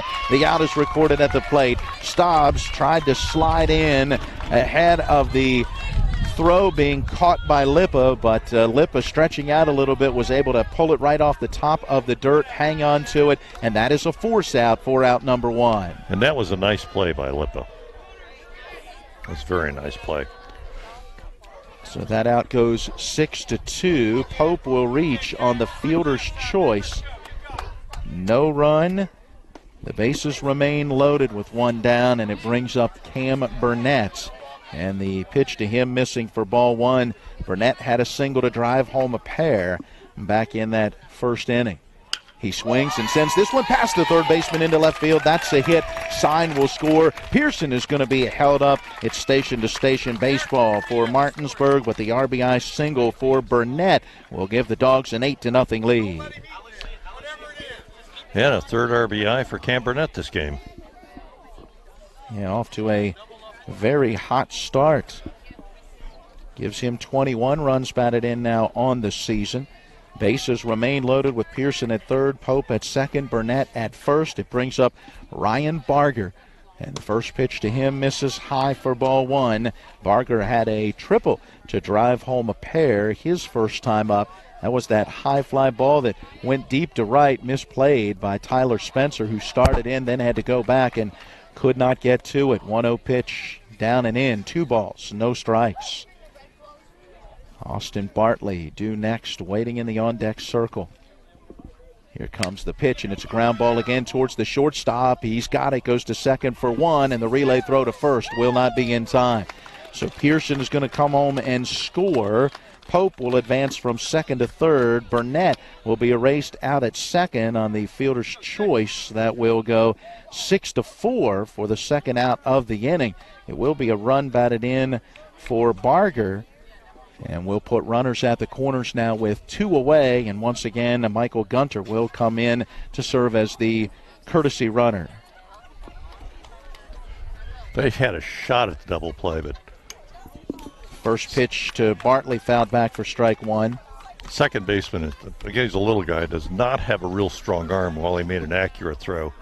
Had a little trouble with making the transition catch to throw. Bartley had an RBI single his first time up, takes ball one high. 1 ball and 1 strike. 9-0 now the Martinsburg lead. 7 in the first. They've played it 2 here in the second. Here's a pop-up down the right field line. This one into foul territory and drops in as a foul ball. First baseman Ashby going out. The right fielder Spencer in and to his left, but neither one was going to get to that one. That was a long run for that. So now 1 ball and 2 strikes to Bartley as Rivenberg trying to get the final out of this inning and get his team back to the plate for the top of the third. 9-0 Martinsburg. Runners at the corners with 2 away. Time being asked for, and apparently by the catcher, as Jeffrey Lippa now heads out to have a conversation with Rivenberg.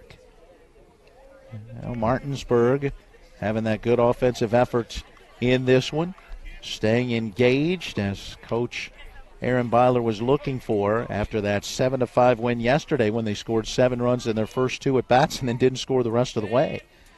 1-2 delivery and a swing and a miss at a pitch in the dirt. Digging that one out, Lippa will make the throw to first and in time to get him.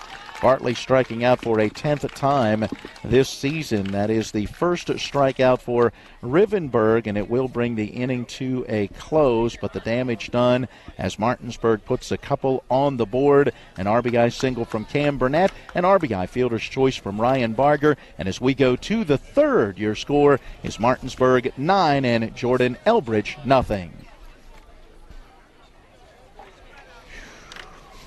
If you hang the WVU Medicine sign, certainly has helped take us to another level. Evolving what we try to do as physicians and as a health system and organization is the mission of WVU Medicine, and it's an exciting mission to be a part of. With the knowledge and the years of practice that they've put into this institution, they know a lot. They can help you, and they've helped me a lot. Having people treated locally enhances their overall care. When you're hurting, we're here. When things are confusing, we're here. When you need answers, we're here. Brown Funeral Home. We've been caring for families like yours for generations, since 1880. Whether you want to plan ahead or you need us now. Our families are precious to us, and so are yours. Brown Funeral Home in Martinsburg, Inwood, and Charlestown, Ranson. As always, our trivia inning brought to you by the Hagerstown Suns and Haas's Steak and Sea in the Aiken Center on Edwin Miller Boulevard in Martinsburg. Check them out on Facebook, and remember, for a great meal at a great price, stop by Haas's Steak and Sea, where your family wants to eat. Top of the inning, we'll give you trivia question in the station telephone number. First to call and get through to either Rob or Sherry at the studio with the correct answer, picking up our prize package. First pitch to Cole Adebo, second baseman, number 7 hitter, in there for a strike. Next delivery missing just high, and it's 1 ball and 1 strike. Adebo, a little guy, doesn't have a huge strike zone. He is 0 for 2 so far on the season, but does have a run batted in. Takes a called strike here, and it's 1-2. That prize package, by the way, $30 in gift certificates to Haas's, so you can go enjoy dinner and then head over to Hagerstown with 4 tickets to a future Hagerstown Suns minor league baseball game and check out the action of the Washington Nationals Single A South Atlantic League affiliate. Adebo takes down low, 2 balls, 2 strikes now the count. Barger ready, and that break even, and this one popped foul. Back out of play just to the right of our broadcast position. Adebo to be followed by Rivenberg and then Melfi. Bottom of the order, 7, 8, and 9 hitters facing Ryan Barger. Had him about 23 pitches coming in. So nearing 30 in the ball game. Tries a breaking pitch. That one up and in. It must have hit him. Yeah, it did. I couldn't tell from my angle through the umpire, and Addabo, hit by that pitch, will take his spot at first base. Well, the breaking ball broke. The problem was he started it so far inside that it almost hit Addabo and hit him in the back. So Ryan Rivenberg to the plate with a runner on and nobody out. And the pitch to him, fastball down low and away, ball one. Addabo now with a big lead over there. Suns wrapping up their first homestand of the season tonight, then headed back out on the road before returning home next week. Rivenberg fouls the 1-0 out of play. 1 ball, 1 strike. Matt, did you see what they did yesterday? I haven't checked yet this morning. They were 6-6 going into play. I have not seen, but, you know, there is a device that you can look up anything in a matter of seconds that I can take a look at. If only there was such a device. The 1-1 up and in, 2 balls and a strike. Let me see if I can work some magic here. Do you believe in magic? Sometimes. In a young girl's heart? There you go. I was waiting for the song lyric. Nice job, Gary. 2-1 pitch in at the knees for a called strike. Now 2-2 to Rivenberg. Runner at first, nobody out. 9-0 Martinsburg as Jordan Elbridge bats in the top of the third. Yeah, I can't remember all my kids' names, but I remember lyrics from songs from 50 years ago. Now that 2-2 pitch, swing and a miss. Yeah, good high fastball. And Rivenberg could not catch up with it. A pair of Ks in the ball game now for Ryan Barger. And with 1 down and a runner at first, it brings up Nate Melfi. All right, Matt, yesterday the Suns lost 2-1 at home against Lexington. And right now in the bottom of the third, one of those Education Day games. No score? No score, bottom of 3, taking on Lexington in the series finale of that one. They will be at Kannapolis tomorrow night to start a 3-game series. First pitch to Melfi, fouled straight back. That one catching the face mask of Reisenweber, and then I believe the shoulder of the umpire before it skipped all the way through to the screen. Melfi takes this pitch down low and away. 1 ball, 1 strike. So the Suns at 6-7. Trying to get back to 500 before heading back out on the road again. We'll have that score for you then later today when we have Hedgesville's matchup at St. James. That pregame coverage scheduled to begin right around 5. Melfi takes high and tight. It's 2 balls and a strike. 1 out with a runner at first. 9-0 Martinsburg. Jordan Elbridge up top half of the third inning. Here's the fastball, a swing and a miss, and it is 2-2. Let's give you the station telephone number at 304-263-6540, 304-263-6540. And then we'll give you the question and see if we can get a winner here in our third inning trivia. Swing and a miss, and another high, hard one. Melfi goes down on strikes for an 8th time this season. 3 Ks in the ball game now for Ryan Barger. And with 2 outs and a runner at first, we're back to the top of the order and Sean Drissel. Yeah, Barger's got a decent fastball today. Stretching out his lead at first, Addabo held on there by Wright. Off-speed pitch, a check swing, and the umpire says he went through the zone. That is strike 1. Today's trivia question: name the modern-era pitcher who holds the record for most strikeouts in a single season. Name the modern-day pitcher who holds the record for most strikeouts in a single season.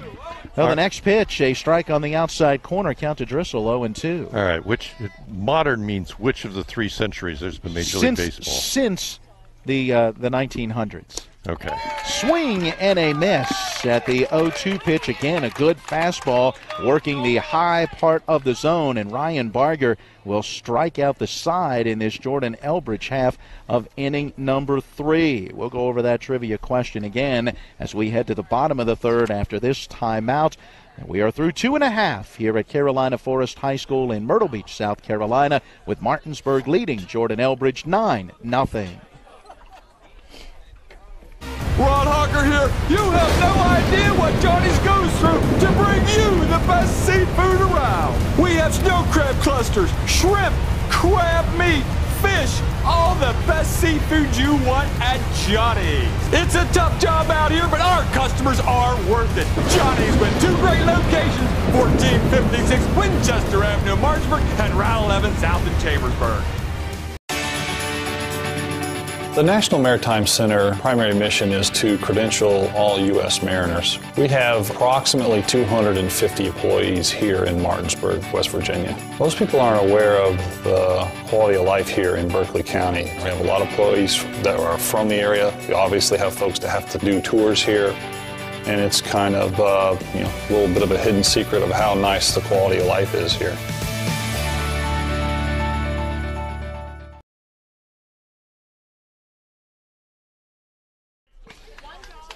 We welcome you back in to Carolina Forest High School. Matt Miller, Gary Geffert, Matt Crawford with you from here. Rob Mario, Sherry Dieter Davis, Mike Hornby all back at the studio, helping to make sure that we get on both the air and the television. TV 10 on your Comcast cable system in Berkeley and Jefferson counties, and WRNR TV through YouTube. Also, all of our radio entities, AM 740, FM 106.5, Talk Radio, WRNR.com, and don't forget the WRNR Talk Radio app. Well, we get the third inning underway with the first pitch to Grant Harmon, lined right back into center field for a base hit. So Ryan Rivenberg back out there now for his second full inning in relief, and on the very first pitch to Harmon, it's a base hit. Sharply hit ball right up the middle. We already have a winner on our third inning trivia. We don't even have to go over it again. As the first pitch to Nicholas Wright outside for ball one. Well, the hit parade continues for Martinsburg. They have been putting the bat on the ball in this one. Nicholas Wright takes one down low and in. 2 balls and no strikes. The Nick Wright fan club giving him a good cheer in this at bat. Trying to get him going after a strikeout and a walk in his first 2 trips to the plate. He watches this one miss high. 3 balls and no strikes. He had that walk late in the first inning after the strikeout early in the first inning. This pitch on the inside corner, Wright was taking all the way, and it's now 3-1. So we have a winner with our third inning trivia. All we know is Rick is the winner. Bouncing ball back up the middle on the 3-1 into center field for a base hit. And the first 2 have reached in this Martinsburg third inning. Yeah, fastball up near the letters, and Wright just hit it squarely right up the middle. Time being taken by Jordan Elbridge head coach Mark Pelligra, and looks like we'll have another pitching change. It will spell the end on the mound for Rivenberg. Let's see who is going to take over next. It looks like we're going to have some defensive changes. Tyler Spencer is coming in out of right field. Ashby, who had been at first, is going back in to change gloves, as it looks like Rivenberg will go back to first. And then we'll have to wait and see what goes on in the outfield, as today's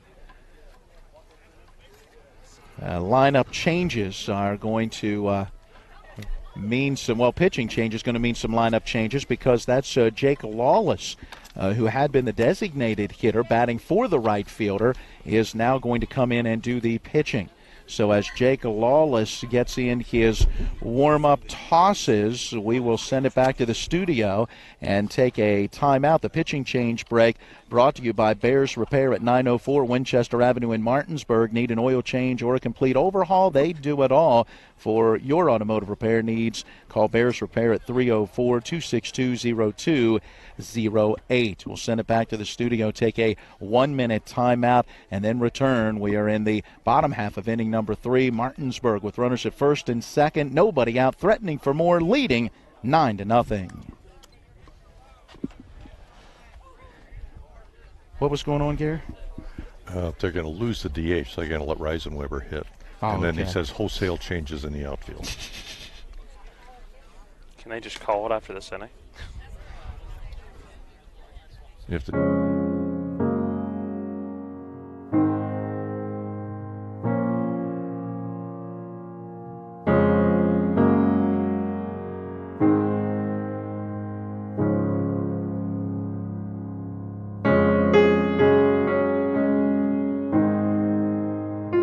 prepare for what's next, or to plan ahead. We're here. Brown Funeral Home, a legacy of service since 1880. Life can get in the way these days. We all know that.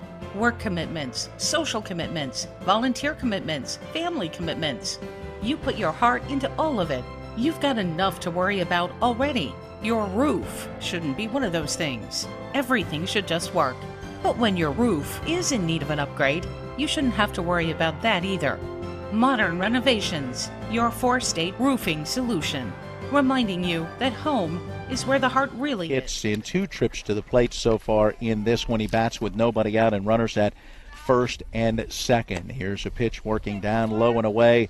2 balls and a strike. It looks like Adebo has gone out to right field, and Ashby has moved over from first to second, and Rivenberg has gone back to first base after he was on the mound for a short time. 2-1 pitch missing, down low and away. 3 balls and a strike. Rivenberg so far giving up 3 runs on 7 hits in an inning and 2/3. The 2-1 base his responsibility. And on the 3-1 pitch, it's a shot hit between the third baseman and the shortstop. The left fielder Drissel has a little trouble picking it up, but the runners only going 1 base as Harmon goes from second to third, Wright from first to second, and Stobbs is aboard at first with his 3rd hit of the day.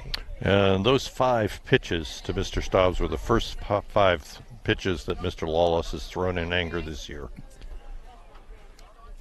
So the runners now in scoring position, still the responsibility of Rivenberg as Lawless will go to work facing Trey Sign. 9-0, the Martinsburg lead. Sign 2 for 2 in this one. Pitch misses down low, goes through to the backstop. The runners all hold. It's a ball and no strikes. Sign reached on an infield single back in the first inning, doubled in the second, and has scored 2 runs. Yeah, Harmon could have made it home, but Coach Byler's clearly saying we're going to play station to station here, up 9-0 in the 3rd. Aaron Pearson due next as the pitch to the plate sharply hit to the shortstop, and Osborne unable to handle it. It goes off his glove and out into center field. And again, as you just mentioned, station to station baseball. It allows Harmon to score from third to put the Dogs in double figures at 10-0. Nicholas Wright stops at third. Stobbs is at second, and Sign reaches at first on the error. I think he still gets an RBI. Well, because you can't assume the double play. Right. Might have had the force play, so I think he gets an RBI nevertheless. That would lift him to 30 runs batted in on the season. I agree with you. You can't assume the double play, so he does get that run batted in despite the error. And now Aaron Pearson to the plate. And let's see if he sees a strike in this at bat. He's got 2 walks on 8 pitches, all out of the strike zone. And the first pitch here, strike 1. You know, that's one of the scoring rules that there is some debate about. Pitch to the plate. This one popped foul, back out of play over our heads. Count 0-2 to Aaron Pearson. And it comes into question, especially where they get the force play, they got plenty of time, and either it's a bad throw or the first baseman just drops the ball. The 0-2 pitch outside to Pearson. 1 ball in, 2 strikes. Pitchers seem to particularly think it's unfair. Now that 1-2, and it works down low and away. 2 balls and 2 strikes. By the way, we now have a last name on our 3rd inning trivia winner. Congratulations, Rick Maphis of Martinsburg. Pitch to the plate on the 2-2, bounces and gets away from the catcher. Jeffrey Lippo will pick it up at the backstop just to the right of our broadcast position. Count is full at 3 balls and 2 strikes. We'll get into our trivia answer here in just a moment. Let's get that 3-2 pitch first. Bases loaded, nobody out. Bottom half of inning number 3 and a 10-0 Martinsburg lead. Swing and a miss. Had a pitch that was working down low and away, and that will be a strikeout. Now, that's not Pearson. That was Reisenweber. There you go. That's right. We got the cue and didn't follow it that Pearson would not DH, but that Reisenweber would come to the plate, and so that was Reisenweber who goes down on strikes for out number 1. And that was just Reisenweber's 9th plate appearance of the year. Rick Maphis, the trivia winner, was a long-time volunteer umpire at Little League. He was calling games when my son was playing. And thanks for doing that, Rick. Now the first pitch of the at-bat going to our number 3 standing in. So that's Trent Sherman, who is going to pinch hit for Darryl Pope. We'll see if he stays in the game defensively in the outfield as the next pitch to him missing. Count now at 1 strike.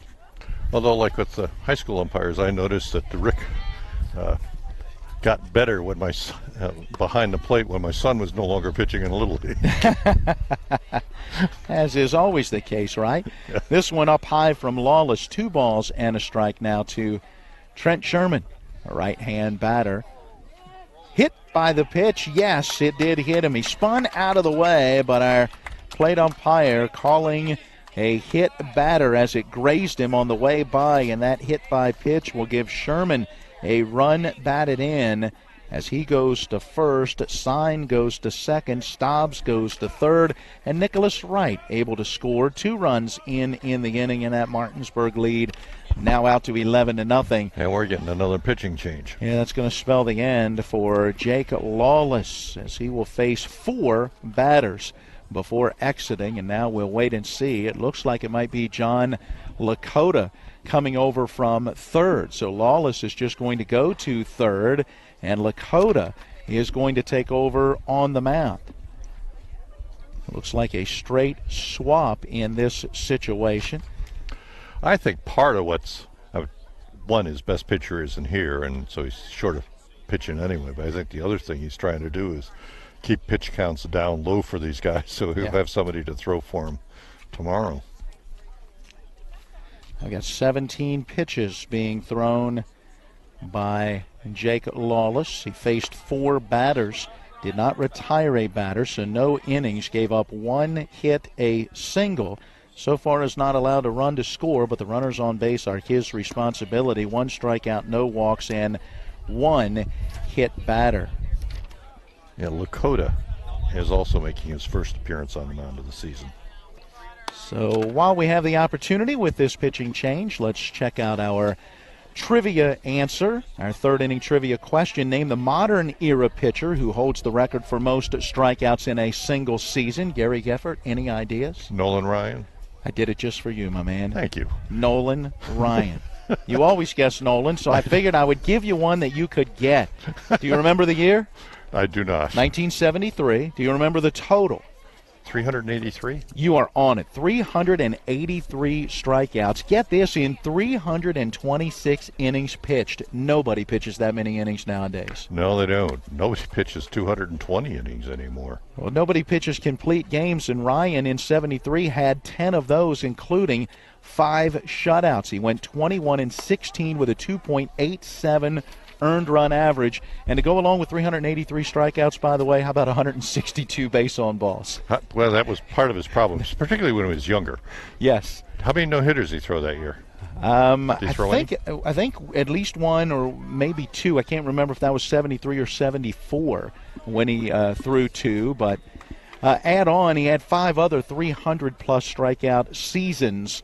Nolan Ryan, the answer to our 3rd inning trivia. Well, action underway, and it's not Cam Burnett, but rather that's number 8. Is that Gunter, who had been running earlier as a courtesy runner? So Michael Gunter stands in. First pitch to him, a ball. The next pitch, a slow roller towards the second baseman. Charging on it is Ashby, and he can't handle it cleanly, and all hands are safe as Ashton Stobbs will score from third. Sign goes to third. Sherman to second, and Gunter reaches at first. And he gets an RBI because of that. Can't assume the double play rule. Slow roller. Are you going with the error? Oh, that's an error. Yes. So that will bring to the plate Ryan Barger. So Barger will continue to hit as he takes strike 1. Next pitch, and it's a high drive deep into right center field. That ball carrying, and nobody's getting it as it's going to take a bounce up against the fence. Sign scores easily. Sherman coming around, and coming around to follow him up is Gunter. That is a bases clearing double for Ryan Barger. Mr. Barger's having himself a day. Gunter was motoring. He came in right on the heels of Sherman. Yes, he did. Closed the books with 3 runs given up by Lawless. And now another run on the board makes it 15-0 Martinsburg, with Gunter and his run going against the pitcher John Lakota. And with the 15-0 score in the third, apparently the mercy rule here in South Carolina will kick in, as opposed to just a 10-run mercy rule. The 15-0 score in the third will actually bring this game to a close. Well, I didn't know about that. That was rule. unexpected. Yes, I did not know about that one either, as the teams begin to shake hands after this one. Martinsburg getting that victory by a final of 15-0, and it will technically go in 2 1/3 innings, as Martinsburg able to put 6 runs on the board in this bottom of the third inning and get the mercy rule win by that 15-0 final. And how about the day for Ryan Barger, as he has 6 runs batted in, going 2 for 3 at the plate. And Barger will get credit with a 1-hit, 3-inning shutout, throwing 42 pitches, 26 for strikes. You're shorting him. He has 7 RBIs. He drove in 1 with that fielder's choice. Right, but he drove in 2 in the first. Oh, that's right. I have it here as 3. And 3 in that third, and then 1 in the second. Well, this one wraps up. 11:41 is our time. We will get into our post-game show after we take a timeout. Our post-game is brought to you by The Final Score, with plenty of screens to watch the games, pool tables, trivia nights, and great food and drink selections. You should meet your friends at The Final Score at 1517 Winchester Avenue, just south of Martinsburg. We'll take our regular end-of-game timeout, and then we will return to run the numbers from this one. We'll recap the scoring as we get our post-game started. Again, your final, Martinsburg 15 and Jordan Elbridge nothing. That's a good rule. With 4 new car dealerships and 4 used car dealerships in 3 states, Parsons is the largest used car and fastest growing new car dealer in the tri-state area. Take Parsons Ford, with huge savings on hundreds of new Fords, financing from 0%. Parsons' goal of financing for all. And Parsons' famous above-market trade-in allowances that help make Parsons #1 for used cars, too. See why so many won't buy anywhere but Parsons Ford in Martinsburg. We became #1 by making you #1 first. Parsons. If you hang the WVU Medicine sign, certainly has helped take us to another level. Evolving what we try to do as physicians and as a health system and organization is the mission of WVU Medicine, and it's an exciting mission to be a part of. With the knowledge and the years of practice that they've put into this institution, you know, they know a lot. They can help you, and they've helped me a lot. Having people treated locally enhances their overall care. Welcome to La Bella Vita, named for my Grandma Vita. Our mountaintop getaway honors her legacy while complementing the home's spectacular views. This recently renovated property boasts a breathtaking landscape of Deep Creek Lake while providing great open interior spaces for a sensational vacation. You'll immediately notice the great room allows for entertaining, dining, and relaxing after long days on the lake or skiing on the slopes of Wisp. Your family and friends will enjoy relaxing in all the open spaces. The home features 6 bedrooms, including 4 that are private suites.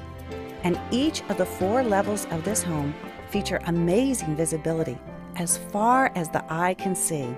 Like our family, we hope you enjoy making memories here on the mountain. We love sharing the spacious, warm, and inviting home that overlooks the lake. Cheers to the beautiful life, La Bella Vita. First 2 in the second and 6 more in the third. They score their 15 runs thanks to 12 hits. There were 2 Jordan Elbridge errors, and Martinsburg took advantage of 5 walks and 1 hit batter to get the lopsided mercy rule shortened victory. Yeah, you know, we were surprised by that they stopped the game, but it's really a good rule, particularly for a tournament like this, where you've got, and they know they have, a number of teams coming from upstate New York, sometimes from Canada, some small schools, haven't had time to get on the field, develop programs, and then they're playing against teams like Martinsburg, who came in here having played 20 or so games already. and a little bit bigger school, and keeps the tournament going. The other thing is this game could have gone on for hours if it went to the 5th inning and would have just drained Jordan Elbridge of whatever pitching they had left.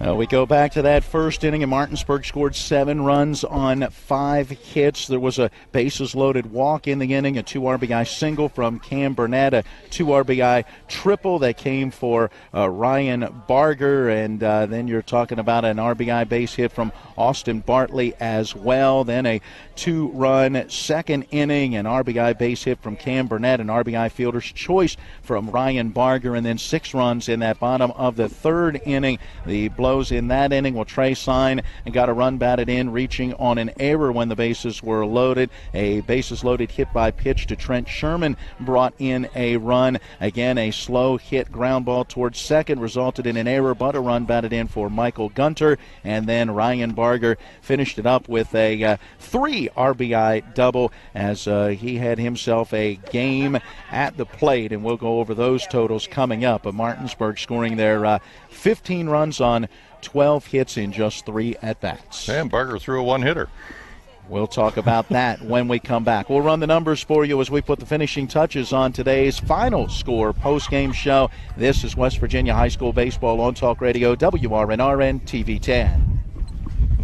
It's one of the toughest times you'll ever face when someone close to you passes away.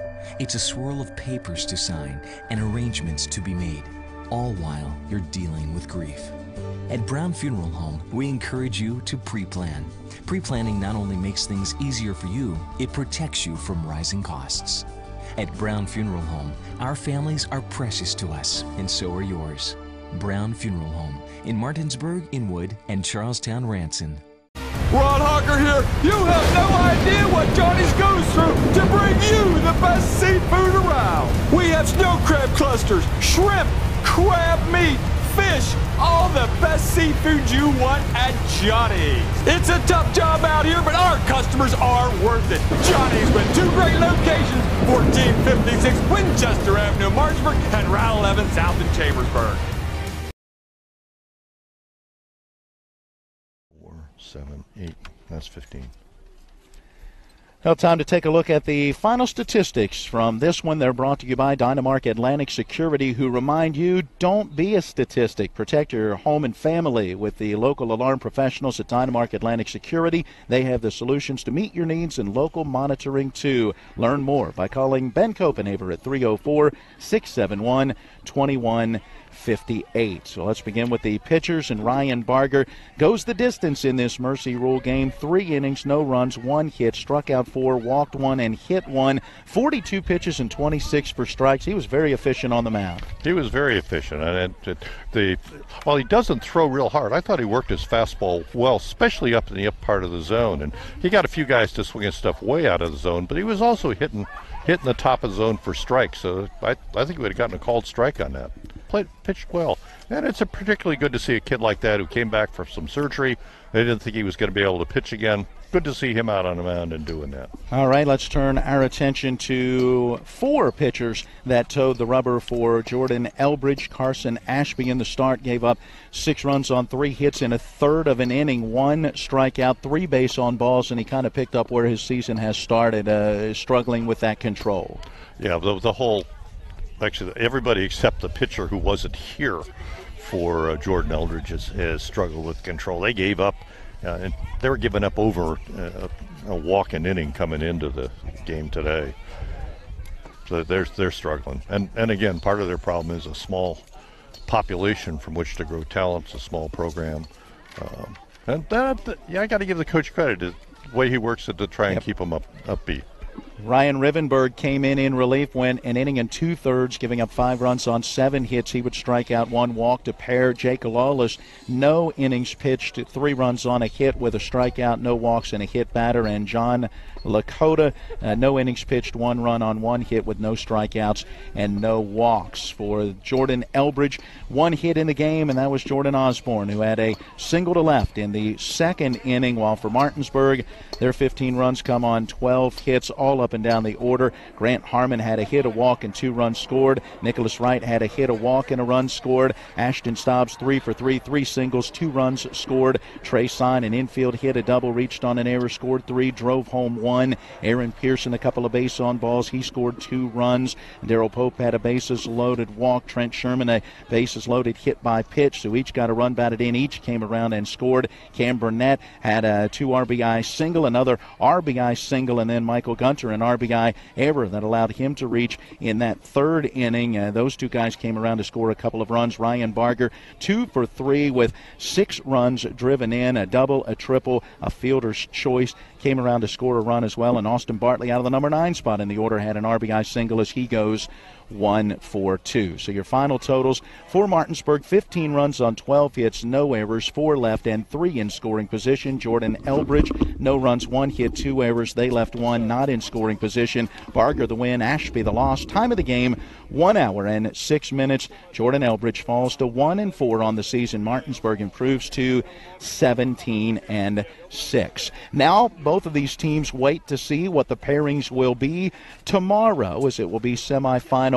Thursday, and once we have an idea, which won't come until, from what we understand, later tonight, once all the games are finished, we'll get that information out as to what our broadcast schedule may look like tomorrow. We've got to find out where each of our 5 area teams are going to be playing, who they are going to be playing, and what the times are. And again, our goal tomorrow is to bring you another 2 games, as long as that is a possibility based on the upcoming schedule. What we do know is around 5 o'clock this evening, we've got Hedgesville playing at St. James, and Matt Crawford and Gary Geffert will be on the call of that one. I'll man the camera, and guys, that looks like a very good matchup coming up later.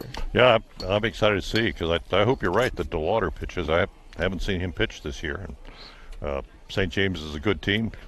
Good to see what West Virginia's Player of the Year last year is going to do against a good South Carolina baseball team. Yeah, I'm looking forward to it as well. I think Hedgesville needs to get the bats going. They've struggled since they've been down here swinging the bat, and on the mound haven't been as consistent as they were before coming down here. So I'm interested to see if the level of competition they're going to see tonight, because again, St. James, a pretty good baseball team coming in at 13-7. So definitely interested to see how Hedgesville rises to the occasion. Well, that is going to wrap up our post-game show, brought to you by The Final Score. Meet your friends at The Final Score at 1517 Winchester Avenue, just south of Martinsburg, and enjoy the game, pool tables, trivia nights, and great food and drink selections. Well, special thanks to each of our sponsors supporting our coverage of high school baseball. We thank you for joining us at each of our broadcast and telecast entities. Thanks going out to both head coaches, providing information and interviews, lineups for today's game, and thanks again to the staff and the folks here at Carolina Forest High School for their help and their hospitality with our broadcast coverage today. For Gary Geffert and for Matt Crawford, for Rob Mario and Sherry Dieter Davis back at the studio, I'm Matt Miller reminding you our final score today in 3 innings in a Mercy Rule shortened game. It's Martinsburg over Jordan Elbridge, 15-0. Until next time, so long, everyone. Cook out.